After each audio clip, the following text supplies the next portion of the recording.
నమస్కారం జేపీ గారు. నమస్తే అండి. సార్ 100 రోజులు గడిచింది కూటమి ప్రభుత్వం.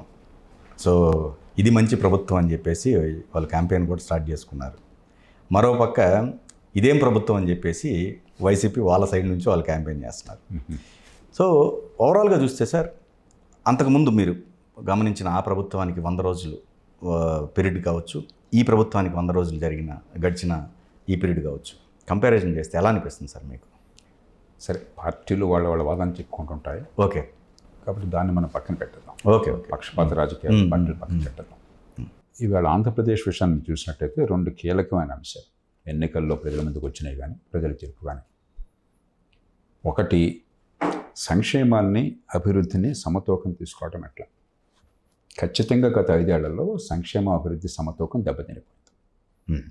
అంత తాత్కాలికమైనటువంటి వ్యక్తిగత సంక్షేమ పథకాలు సమర్థంగా అమలు చేయడమే తప్ప రాష్ట్ర అభివృద్ధి కోసం, సంపద సృష్టి కోసం, ఉపాధి కల్పన కోసం, ఆదాయాలు పెరగడం కోసం, మౌలిక సదుపాయాల కల్పన కావచ్చు, పెట్టుబడులు ప్రోత్సహించడం కావచ్చు, మరి ప్రాజెక్టులు పోలవరం లాంటివి పూర్తి చేయడం కావచ్చు, ఒక గ్రీన్ఫీల్డ్ సిటీ నిర్మాణం కావచ్చు, చిన్న పట్టణాల అభివృద్ధి కావచ్చు, అవన్నీ పూర్తిగా విస్మరించడం కలిగింది.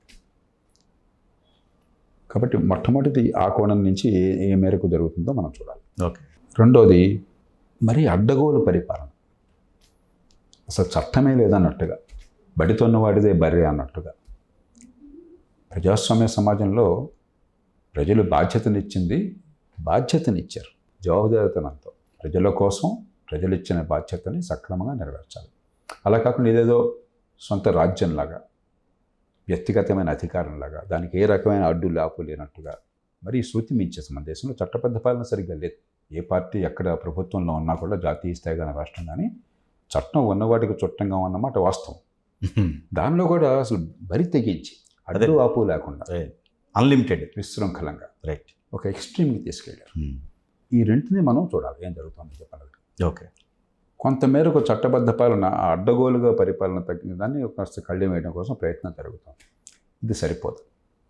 ఎందుకంటే మళ్ళీ గతంలో ఉన్న స్థితి వచ్చినా కూడా చాలదు. 2019 ముందు పరిస్థితి వచ్చినా కూడా చాలదు. అప్పటి పరిస్థితి కూడా బాగున్నట్టు కాదు. ఓకే. కాబట్టి దీన్ని ఒక అవకాశంగా తీసుకుని నిజంగా చట్టబద్ధ పాలన అంటే నేర పరిశోధన, ఉదాహరణకి అది పక్షపాతం లేకుండా, అవినీతి లేకుండా, న్యాయంగా, సమర్థంగా, వేగంగా ఎలా చేయగలం. రోజువారీ రాజకీయం దాన్ని శాసించకుండా, అధికారంలో ఉన్నవాడు నిర్ణయం చేయకుండా, చట్టం తన పని తాను చేసుకున్నట్టుగా ఏ రకంగా చేయగలం దానికి లోతుగా అడుగులు వేయాలి. ఇక అది పక్కన పెట్టేస్తే ప్రభుత్వం ముందున్న అతిపెద్ద సవాల్ ఈవేళ వారి ప్రకటనలో కూడా సంక్షోభంలో ఉన్నప్పటికీ కూడా అని చెప్పిన వాళ్ళు చెప్పింది. ఆర్థిక సంక్షోభం తీవ్రంగా ఉంది. అవును. మరి పైసామే పరమాత్మ. ఒక ప్రభుత్వం ప్రజల ఆశలు నెరవేర్చాలి, ప్రజల ఉమ్మడి సౌకర్యాలు కల్పించాలి, ఆర్థిక ప్రగతికి బాట వేయాలి, మౌలిక సదుపాయాలు కల్పన చేయాలి, ప్రాజెక్టు నిర్మాణం వేగంగా పూర్తి చేయాలి అన్నట్టయితే ముందు డబ్బు కావాలి. డబ్బు లేదు. చాలా కాలం నుంచి సమస్య వస్తున్నా కూడా గత 5 ఏళ్ల కాలంలో అసలు ప్రజాధనం అంటే ఏమాత్రం గౌరవం లేకుండా విచ్చలవిడిగా ఖర్చు పెట్టడము, అవినీతి శృతి మించి వెళ్ళిపోవటము, లేని డబ్బును ఖర్చు పెట్టడము. ఉదాహరణకి 1,30,000 కోట్ల రూపాయలు ప్రభుత్వం ఇచ్చిన లెక్కల ప్రకారం, శ్వేతపత్రంలో వెలువరించిన లెక్కల ప్రకారం పెండింగ్ బిల్స్ అంటే ఖర్చు అయిపోయింది, డబ్బులు ఖజానా నుంచి విడుదల చేయాలి. అది కాకుండా మరొక 8 లక్షల కోట్ల పైచిలకు, 8,40,000 కోట్ల పైచిలకు అప్పులున్నాయి. ఈ 1,30,000 కోట్లు బకాయిలు కాకుండా, అంటే మొత్తం 9,70,000 కోట్ల పైచిలకు చూపెడుతున్నారు. ఇది ఒక్క రోజులో ఈ సంక్షోభం పరిష్కారం అయ్యేది కాదు. రాష్ట్రం ఏ స్థాయికి వెళ్ళిందంటే, రాష్ట్ర స్థూల జాతీయ ఉత్పత్తి 14-15 లక్షల కోట్ల స్థాయిలో, 14 లక్షల కోట్ల స్థాయిలో ఉంటే మీకు అప్పుల భారం దాదాపు 65-66%, 67%కి వచ్చేసింది. అప్పు కానీ లేకపోతే బకాయిలు కానీ కలిపితే బహుశా దేశంలో రికార్డు కావచ్చు. మరే పెద్ద రాష్ట్రానికి కూడా 67% రాష్ట్ర స్థాయిలో అప్పులు ఇంతవరకు వెళ్ళాలి. ఓకే. పంజాబ్ ఒకటి, హిమాచల్ ప్రదేశ్ ఒకటి, రాజస్థాన్ ఒకటి, పశ్చిమ బెంగాల్ ఒకటి, 4 రాష్ట్రాలు 50% దాటుతున్నాయి. నాకు తెలిసి 67% రాలా ఇంకా. అంటే మనం దేశంలోనే అతి ఎక్కువ స్థాయిలో అప్పులోబులు కూరుకుపోయినాము. బడ్జెట్లో తీవ్రమైనటువంటి లోటు ఉన్నది. రోజువారీ నిర్వహణ కూడా కష్టంగా ఉన్నది. అది ఒక్క రోజున మనం పరిష్కారం చేయడం సాధ్యం కాదు. దానికి చాలా లోతుగా ఆలోచించి జాతీయ స్థాయిలో ప్రభుత్వంతో కూడా కూర్చుని అరమరకలు లేకుండా వాస్తవాలు ప్రజల ముందు పెట్టి దీర్ఘకాలంగా పరిష్కారం చేయాలి. ఇక అది అట్లా ఉంచి ఖచ్చితంగా ఈ ప్రభుత్వం వల్ల మరి మౌలిక సదుపాయాలు ఉన్నంతలో మౌలిక సదుపాయాల కల్పన కానీ, పెట్టుబడుల ప్రోత్సాహం కానీ, పోలవరం ప్రాజెక్టుని వేగంగా చేపట్టడం కానీ, ఉన్న సమస్యలను పరిష్కరించి, అట్లాగే ఒక గ్రీన్ ఫీల్డ్ సిటీ నిర్మాణం కానీ ఇవన్నీ కూడా చేపడతారన్న విశ్వాసం ప్రజలకు ఉన్నది. అయితే మరి ఓ పక్కన ఆర్థిక సంక్షోభం, మరో పక్కనేమో అంతలోనే వరదలు.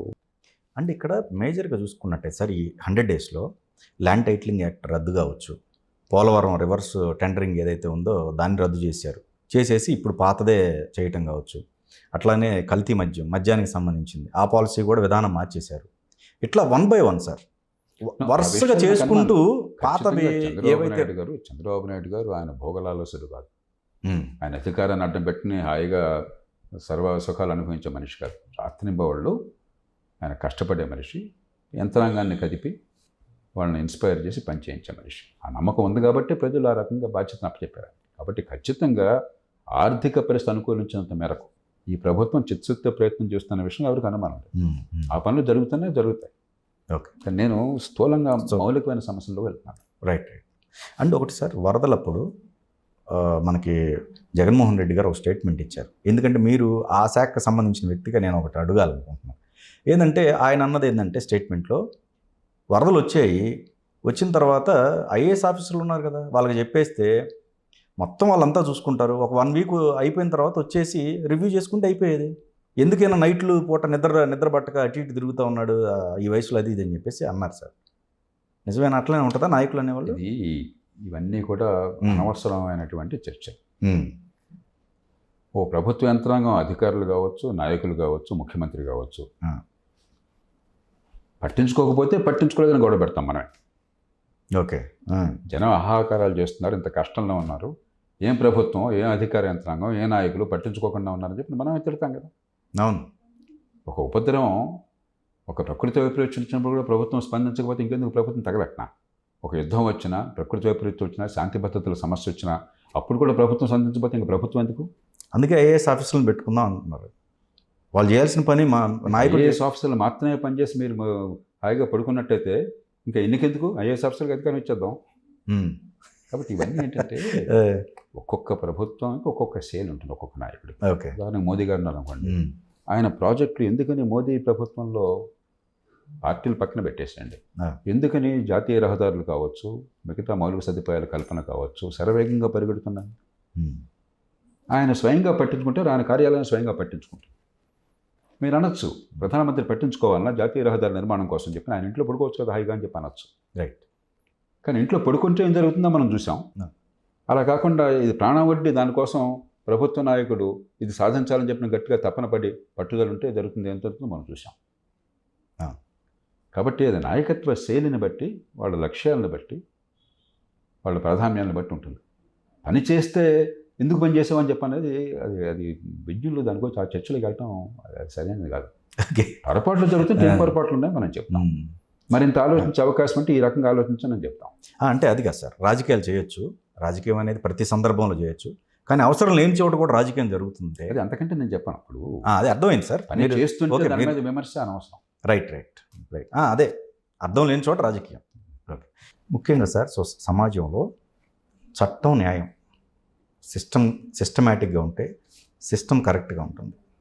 ఎప్పుడైతే కరెక్ట్గా లేవు ఈ రెండు, ఇంకా మిగతా అంతా ఎలా కావాలో అలా వాళ్ళ అనుకూలంగా మార్చుకొని ఇంకా ప్రతి ఒక్కళ్ళు రాజ్యం వెళ్తూ ఉంటారు. మీరు గమనించినట్టయితే రీసెంట్గా జత్వానీదండి, కాదంబరి జత్వానీ, వాళ్ళ మీద సస్పెన్షన్ వేటుపడింది. అసలు ఇది సిగ్గుచేటే కదా సార్ ఐపీఎస్ ఆఫీసర్స్. ఇప్పుడు ముందు మనం గుర్తించాల్సిందంటే పాలనా యంత్రాంగంలో, అధికార యంత్రాంగంలో రాష్ట్రంలో మనం ఎంపిక చేసిన, జాతీయ స్థాయి ఎంపిక చేసిన ఇప్పటికి కూడా నిజాయితీ పరులు, సమర్థులు, ప్రజల సంక్షేమం కోసం నిరంతరం ప్రయత్నం చేసేవాళ్ళు ఉన్నారు సార్. ఉన్నారు. లేదే గుర్తించకుండా మన అందరం ఒక ఘాట్ను కట్టిస్తే లేదు. నో డౌట్ సార్, అందుకే హ్యాపీగా ఉన్నాం సార్. అది నో డౌట్. ఒకటి, రెండు. కానీ ఏమైందంటే ఖచ్చితంగా 2 పొరపాట్లు జరిగినాయి. ఈ పదవుల్లో చేరడం కోసం పడే తపనేమో అపారంగా కనిపిస్తుంది. కానీ సంస్కృతిలో పోలంత గ్లామర్ ఉన్నది. ఈ ఉద్యోగాలను మనమే నెత్తిన పెట్టుకుంటున్నాం. ఓకే. అందరికీ అపారమైనటువంటి గౌరవాన్ని మనం ఆపాదించేసి దానికి బోల్డంత ఆకర్షణ పెట్టేశాం. దాంతో అది ఒక జీవన మరణ సమస్యలాగా ఈ ఉద్యోగంలో చేరటమే నా జీవితాశయం, ఇంకేం అక్కర్లేదు, దానికోసం ఏదైనా చేస్తాననే స్థాయికి ఈవేళ దేశంలో లక్షలాది మంది యువత వాళ్ళ భవిష్యత్తుని మనం గందరగోళం చేస్తున్నాం. ఒకసారి చేరిన తర్వాత ఎందుకు చేరామని మర్చిపోతున్నాం. ఓకే. ఈ ఉద్యోగాల్లో చేరడం కేవలం మీకు మంది హితాన్ని, ఉమ్మడి సేవల్ని, ఉమ్మడి సౌకర్యాల్ని పెంచడం కోసం ఒక అవకాశం. ఒక పౌరుడిగా మీకు అవకాశం ఉండదు. ఎంత మంచి చేద్దాం అనుకున్నా కూడా మీరు పరిమితంగా చేయగలరు, చుట్టూ నలుగురికి ఏదైనా సాయం చేయగలరు, పరోపకారి పాపనలాగా. మీకు ఏమైనా డబ్బులు ఉంటే ఆ డబ్బును కొంత ఒక 10-12 దానం చేయగలరు. మీకు ఒక గంట టైం ఉంటే ఆ గంట టైంలో స్వచ్ఛంద సేవ చేయగలరు, అంతకుమించి ఎక్కువ చేయలేము. కానీ ప్రభుత్వంలో ఉద్యోగం అంటే ఏంటి? ప్రజాధనం. ఈ ప్రజలు చెమటోడ్చి కష్టించి కట్టిన పన్నుల డబ్బుని మీ చేతుల్లో పెడుతున్నారు. ఆ పన్నుల డబ్బుల నుంచి మీకు జీతభత్యాలు ఇచ్చి మీకు రాజభోగాలు ఇస్తున్నారు. మీ కార్లు, మీ బంగళాలు, మీ జీతాలు, మీ భత్యాలు ఇవన్నీ ఇస్తున్నారు. అధికారం చట్టబద్ధంగా మీ చేతుల్లో పెడుతున్నారు, మంది హితాన్ని పెంచాలని చెప్పని. అది మర్చిపోయి ఇది వ్యక్తిగతమైన అధికారం అనుకుంటున్నారు.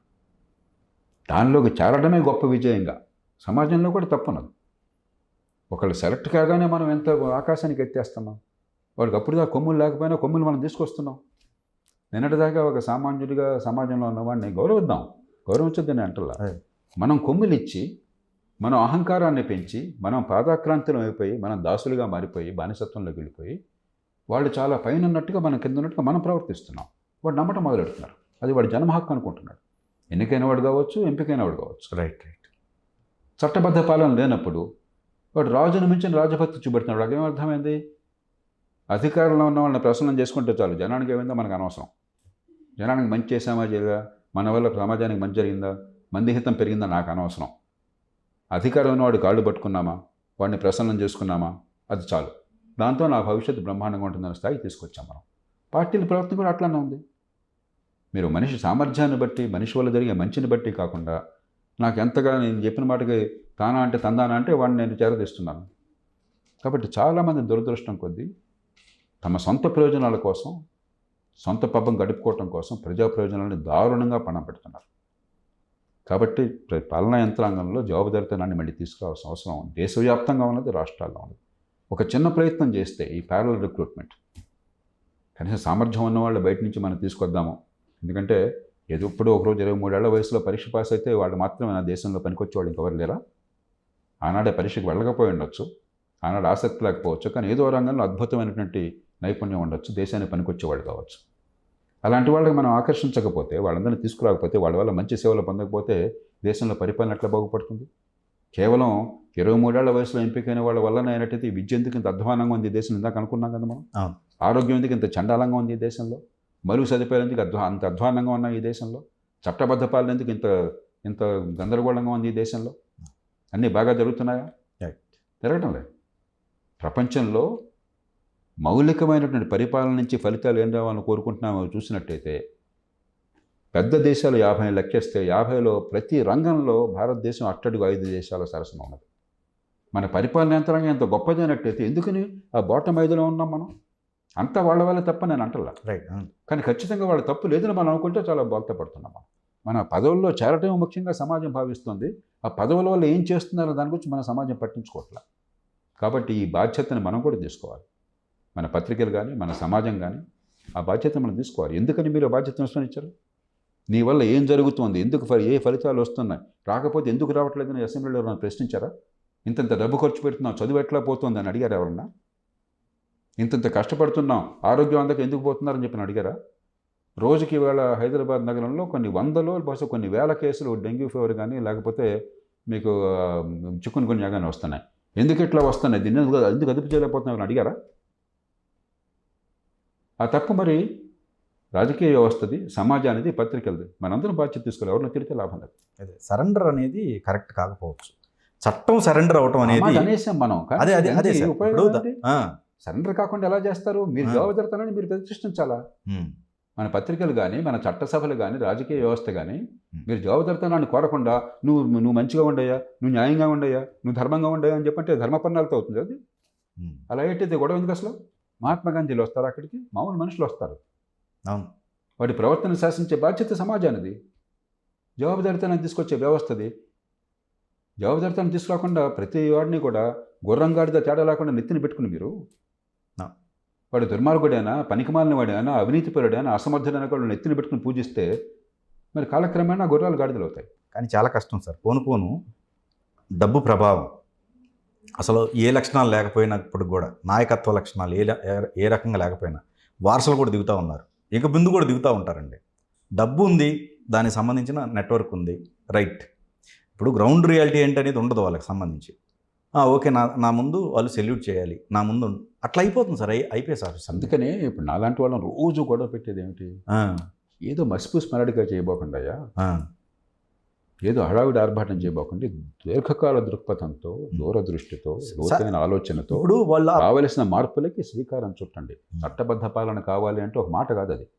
ప్రాసిక్యూషన్ ఏం చేయాలా, పోలీస్ యంత్రాంగాన్ని, నేర పరిశోధన యంత్రాంగాన్ని ఏం చేయాలా, ఫారెన్సిక్స్ని ఏం చేయాలా, నేర విచారణ పద్ధతులని, ప్రొసీజర్లను ఏం చేయాలా, కోర్టుని ఏం చేయాలా, ఈ మొత్తాన్ని ఎట్లా మార్చాలా, ఆ లోతైన ఆలోచన జరుగుతుంది ఏమన్నా.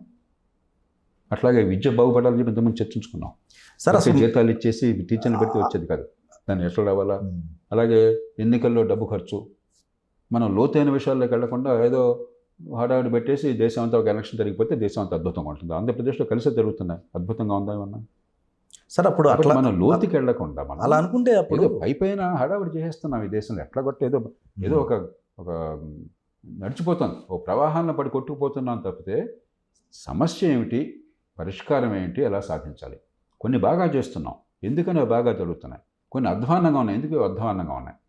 బాగా జరుగుతున్న వాటి నుంచి పాఠాలను నేర్చుకోవాలి, అధ్వాన్నంగా ఉన్న వాటి నుంచి మార్పులను తీసుకురావాలి. ఇది చర్చ కావాలి. చర్చ లేదుగా మన దేశంలో. ఈ కులము, ఆ వర్గము, ఈ పార్టీ, ఆ నాయకులు, వాడికి బానిసలుగా మనం బతకటమే తప్ప ప్రజల పౌరసత్వ భావనని, ప్రజల ఆత్మగౌరవాన్ని చంపేశాం మనం. ప్రజల్ని కేవలం నాయకులకు బాకా పోతే బానిసలుగా మార్చేశాం. అలా ఉన్నంతకాలం ప్రజాస్వామ్యం సార్థకం కాదు. అండ్ ఇంకోటి సార్, ఇప్పుడు ప్రీవియస్ ప్రభుత్వానికి సంబంధించి రకరకాల శాఖల్లో ఉన్న మెయిన్ పర్సన్స్, డైరెక్టర్స్ కావచ్చు, ఎండీలు కావచ్చు, వీళ్ళందరూ కూడా కొంతమంది కొన్ని శాఖల్లో వాళ్ళు ఎక్కడున్నారో తెలియట్లే. కొందరైతే అసలు దేశం విడిచి వెళ్ళిపోయారనే సమాచారం వినపడుతుంది. ఎందుకు అంత అవినీతికి పాల్పడాలి, ఎందుకు అంత హైడ్ అవ్వాలి సార్ వాళ్ళు? మనం మళ్ళీ అదే చర్చిస్తున్నాం మనం. ఇంకా కొనసాగింపే కదా సార్ అది. అందుకనే ఇప్పుడు ఇంకా దానికి బ్రేక్ లేదు. అయితే ఎల్లి కళ్ళు మూసుకుంటే ఎలుకొచ్చి పాలు త్రాగి విక్రించి మరీ పోతుంది. విక్రించి అధికారాన్ని మనం అదుపులో ఉంచకపోతే పౌరులంగా, ప్రజలంగా, వ్యవస్థీకృతంగా, చట్టసభల బాధ్యత ఏమిటి? కేవలం ఎమ్మెల్యేలు చేతులు ఎత్తేసేసి ఒక ముఖ్యమంత్రి నిలబడడం మాత్రమే కాదు, వ్యవస్థ మొత్తం కూడా ఎన్నికైన ప్రభుత్వానికి జవాబుదారీగా ఉండాలంటే చట్టసభ పాత్ర తీసుకోవాలి. ఎప్పుడన్నా చట్టసభలో అసలు ఏ సంస్థను కూర్చైనా కూడా సమగ్రమైన చర్చ జరిగిందా? ఎప్పుడన్నా ఏ విషయం కూర్చైనా సరే యాన్యువల్ రిపోర్ట్స్ ఉంటాయి. ఈ రిపోర్ట్స్ని చూసి మీ పరిపాలన ఏం చేశారు, ఏం చేయలేదు, ఎక్కడ కొడుతుంది, అసలు ఎప్పుడైనా ఆలోచన చేశారా? దాని మీద చర్చ జరిగిందా? పొరపాటున చర్చ జరిగితే పత్రికల్లో దానికి వచ్చే ప్రస్తావన ఉందా? నియోజకవర్గంలో అందరినీ ట్రాన్స్ఫర్లు చేయించడం, పోస్టింగ్లు చేయించడం, పోలీస్ పైరువీలు చేసుకోవటం, ఇది పని అనుకుంటున్నాడు ఎమ్మెల్యే గారు. జనం కూడా అదే అనుకుంటున్నారు. అది కాదే ఎమ్మెల్యే పని, చట్టసభ పని అది కాదే. మనం అన్నీ అస్తవ్యస్తం చేసి పారేస్తాం, తర్వాత ఆశ్చర్యపోతున్నాం. మీరు చేసే పనులు బట్టే వచ్చే పర్యవసానాలు ఉంటాయి. మీరు వేసే విత్తనం ఒకటి, వచ్చే పండు, కోరే పండు ఒకటి. ఎట్లా అవుతుంది? వేసే విత్తనాన్ని బట్టి వచ్చే పండు వస్తుంది. అందుకని మంచి పాలన అంటే ఊరికి ఒక మాట కాదు అది. దాని వెనకాల బోల్డ్ సమకూరాలి. దాని గురించి మనకు అసలు ఆలోచన లేదు, మనకు ఆ శ్రద్ధ లేదు. ఈ దేశంలో ఏదో ఆటో పైలట్ మీద పోతుంది. ఫంక్షనింగ్ ఎనార్కీ, ఒక అవ్యవస్థ, ఒక అరాచకత్వం నడుస్తుంది దేశంలో. ఏదో నడుస్తుంది ప్రవాహం. కాస్త ఏదో ఈ సైక్లోన్ వస్తుంది, ఆ 2 రోజులు మనంతా దృష్టి పెడతాము. ఎలక్షన్ మేనేజ్మెంట్ ఉంది, అందరూ గట్టిగా పట్టించుకుంటారు. మరొకటి ఏదో ఉంటుంది, మిగతా టైంలో ఇది జరిగిపోతూ ఉంటుంది. అది కాదు, ఈ మొత్తాన్ని సంస్కరించాలి. ఇప్పుడు 30 ఏళ్ళ నుంచి అలాంటి వాళ్ళని పిచ్చెక్క అరుస్తుంది రోజును. ఈ పార్టీలు గొంగలు పక్కన పెట్టండి. ఈ దేశాన్ని మార్చుకోవాలంటే 1, 2, 3, 4, 5, 6 ఈ మార్పులు ఈ కారణంగా ఈ పద్ధతుల్లో చేయాలి. ఎందుకు రోజు అరుస్తున్నది? మన దాని మీద ఆసక్తి లేకపోతే ఎంతసేపటికి పొద్దున్న శాంతంగా మనకు గ్లామర్ కావాలి, లేకపోతే ఈ కులం ఆ కులాన్ని తిట్టాలా, ఈ పార్టీ ఇంకో పార్టీని బూతులు తిట్టాలా, వ్యక్తులు భయంకరంగా జుగుప్సాకరంగా ప్రవర్తించాలా, దాని మీద మన దృష్టి అంతా మళ్ళాలా, మన బతుకంతా దాని చుట్టే. మనం అలా చేస్తే పర్యవసానం అట్లాగే వస్తుంది. మన మీద మనకి నమ్మకం లేకపోతే, పౌరులంగా మన ఆత్మగౌరవం లేకపోతే, మన భవిష్యత్తు పట్ల, మనకు అందే సేవల పట్ల మనకి నమ్మకం, గౌరవం లేకపోతే ఇట్లానే ఉంటుంది. You deserve it. నేను కర్కశంగా చెప్తున్నాను. ఓకే, అదే మన ఇల్లు శుభ్రం చేసుకోవట్లేదు రోజు. బాత్రూమ్లు క్లీన్ చేసుకోవట్లేదు, ఏమవుతుంది? కంపు కొడుతుంది. కానీ ఇక్కడ సార్ ఒకటి కామన్ మ్యాన్కి ప్రతిరోజు నిత్యం తన సమస్యలే తీర్చుకోలేక చచ్చిపోతూ ఉంటాడు, సతమతం అవుతూ ఉంటాడు. అందుకే కదా నేను నాయకులను ఎంచుకుంది, అందుకే కదా జవాబుదారీ తన. అందుకే నేను ప్రధాన బాధ్యత కామన్ మ్యాన్ మీద పెట్టట్లా. నేను ఎన్నికైన ప్రభుత్వము, ఎంపికైన యంత్రాంగము, రాజ్యాంగబద్ధ సంస్థలు, చట్టబద్ధంగా స్వతంత్రంగా పనిచేయాల్సిన సంస్థలు, పత్రికలు, ప్రజాజీవనంలో ఆలోచన పెంచడం కోసం మంచి చర్చను చేపట్టాల్సిన పత్రికలు, వీళ్ళు కూడా పని చెప్పితే ఇంకెవరు చేస్తారు? వీళ్ళందరూ విఫలం అవుతున్నారు. నేను చెప్పిన అన్ని వర్గాలు విఫలం అవుతున్నాయి. నేను ఊరికే నోటుకొచ్చినట్టు తిట్టేవాడిని కాదు. లేదు, రైట్. నేను ఆవేదనతో చెప్తున్నాను అన్నమాట. మరి ఎట్లా సార్ ఇప్పుడు మీరన్న ఆ 5 ఎలిమెంట్ ఇంకో వేరే మార్గం లేదు. వీళ్ళు బాధ్యత తీసుకోవాలి, ఒళ్ళు దగ్గర పెట్టుకోవాలి, ఈ పిచ్చి నుంచి బయటపడాలి, అధికార క్రీడ నుంచి బయటపడి, ఈ కులాల జంజాటము, ఎవడు అధికారంలో ఉన్నాడు, ఎవడు పదవి ఉంది, దీని నుంచి బయటపడి పర్పస్ ఆఫ్ పవర్, విద్య ఎట్లా అంటుంది, చట్టబద్ధ పాలన ఎట్లా అంటుంది, అధికార వికేంద్రీకరణ జరుగుతుందో జరగకపోతే ఎందుకు జరగట్లేదు, ఎలా జరిగేట్టు చేయాలి, అది మళ్ళీ అవినీతి దారి చేయకుండా ఏం చేయాలి, మంచి సేవలు అందే ఏర్పాటు ఎట్లా చేయాలి, చట్టబద్ధ పాలన ఎట్లా ఏర్పాటు చేయాలి, మౌలిక సదుపాయాల కల్పన ఎట్లా బాగు చేయాలి, నిరంతరం దాని మీద శోధన లేకపోతే మన చర్చ అంతా కూడా ఒక ఫ్యూడల్ పోరాటం లాగా, ఇది ఒక రెడ్లు, ఇది ఒక అమ్మవాళ్ళు, లేకపోతే ఇది ఒక పార్టీ వాళ్ళు, ఇది మరో పార్టీ వాళ్ళు, ఇలా తన్నుకు చూస్తూ ఉంటే నేను ఒక స్పెక్టకిల్గా మార్చేసాం. ఏదో మల్ల యుద్ధంలో వాడు వీడు పోట్లాడుకుంటే మనంతా మౌన ప్రేక్షకులకు మిగిలిపోయినాం. అప్పుడు ఎందుకంటే బాగా ఎట్లా ఉంటుంది? ఇది మన జీవితాల గురించి ఈ సమస్యలు. సో ఇప్పుడు ఓవరాల్గా సార్ ఈ 100 డేస్లో మీరు గమనించినట్టయితే కూటమి బిల్డ్ అయిన తర్వాత సెంట్రల్ నుంచి సపోర్ట్ ఎలా అనిపిస్తుంది సార్ మీకు? ప్రీవియస్ చూసినట్టయితే ఇప్పుడు జాతీయ స్థాయి నుంచి చేతనంత సాయం ఖచ్చితంగా అందుతుంది. రాజకీయ అవసరాలు ఉన్నాయి వారికి, మనకు హక్కు ఉన్నది, రాష్ట్ర విభజన నేపథ్యంలో చేయాల్సిన పనులు. ఈ దేశంలో ఏ పెద్ద రాష్ట్రాన్ని కూడా మనం ఆ పార్టీని నాశనం కావటం మనం ఊరుకోకూడదు. ఓకే. కానీ చాలా స్పష్టంగా మనం అర్థం చేసుకోవాలి, మీరు సర్వనాశనం చేసుకుని దేశంలో మిగతా రాష్ట్రాల మొత్తాన్ని కూడా నా రాష్ట్రాన్ని గట్టెక్కచ్చన్నట్టు ఎవరికీ సాధ్యం కాదు. మనకి కొత్త పెట్టుబడులు పెట్టాలని చెప్పంటే ఉదాహరణ మనకు రోడ్లు కావాలి, కొన్ని పరిశ్రమలు రావాలి, మౌలిక సదుపాయాల కల్పన పెంచాలి, పోలవరం ప్రాజెక్ట్ రావాలి, ఒక రాజధాని నగర నిర్మాణం, లేకపోతే ఒక గ్రీన్ఫీల్డ్ సిటీ నిర్మాణం కావాలి, చిన్న పట్టణాలు ఏర్పాటు కావాలి. ఇలాంటివి ఎంత కోరినా కూడా మనం కనుక సరైన ప్రాతిపదిక, సరైనటువంటి ప్రణాళిక మన దగ్గర ఉంటే ఖచ్చితంగా డబ్బు వస్తుంది. అంతేగాని మేము దుబారా ఖర్చు పెట్టేశాం, మేము తగలెట్టేసాం, రోజువారీగా జీతాలు ఇవ్వలేకపోతున్నాం, లేకపోతే మేము పంజరాలు చేయలేకపోతున్నాం కాబట్టి డబ్బులు ఇవ్వండి అని చెప్పని మీరు ఎంత తిట్టినా కూడా ఎవరు ఇవ్వలేరు. కాబట్టి పరిమితులు ఉన్నాయి. సంక్షోభం రాష్ట్రం తెచ్చుకున్నది, ఈ పార్టీ ఆ పార్టీ మనకు అనవసరం. రైట్. ఏ పార్టీ వచ్చినా రాష్ట్రం తెచ్చుకున్నది, కోరి తెచ్చుకున్నది. ఓకే. ఆ సంక్షోభం రాష్ట్రంలో పరిష్కారం, రాష్ట్ర ప్రజలు, రాష్ట్రంలో చట్టసభ, రాష్ట్రంలో ఉన్నటువంటి పార్టీలు పరిష్కారం తీసుకోవాలి. కానీ తప్పులన్నీ మీరు చేసి రాష్ట్రాన్ని సర్వనాశనం చేసి బాధ్యత ఇంకోళ్ళ మీద పెడితే మరి ఈ దేశం మిగతా దేశం లేదా? అన్నీ ఆంధ్రప్రదేశ్ తెలంగాణ ఊరుకుంటుందా, బీహార్ ఊరుకుంటుందా, కర్ణాటక ఊరుకుంటుందా? వాళ్ళకి ఎంపీలు లేరా? తమిళనాడు ఊరుకుంటుందా? వాళ్ళకి ఎంపీలు లేరా? వాళ్ళకి రాజకీయం లేదా? వాళ్ళకి గడుస్తానం లేదా?